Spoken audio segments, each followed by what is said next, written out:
Hamid aka, nima o'ylab o'tiribsiz? Nima qilyapsiz, aka? Trekkerga bamferni qorasini taqamizmi, serisini taqamizmi? Zo'r, aka. Lekin trekkerga ham qarab qo'ysa bor, binoyda odam bashara bo'ladi. O'zi serisi yaxshimi, qorasi yaxshimi, kommentariyada belgilab keting. Men o'zim tushunganimcha sizga obzor qilib berishga harakat qilaman.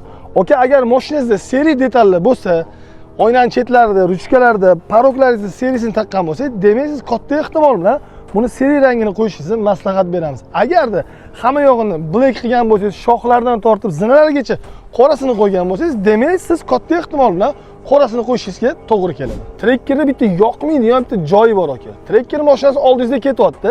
Yaxshilab e'tibor berib qarasangiz, tegidagi ichak-chovolari, hadoylari ko'rinib yotadi.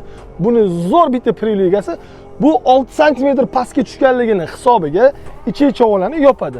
Lekin bitta narsa, orqa radnoy shvellar almashadi. Hali shvellar ham sotib olaman deyapsizmi? Yo'q aka, bu komplektda bo'ladi.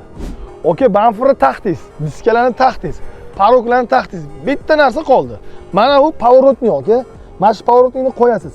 Bu поворотный sizda bir xil rejimda ishlaydi. Yo поворотный rejimida, yo DXO rejimida. Bu sizga ko'rsatilgan поворотный ham ikki xil rejimda ishlaydi.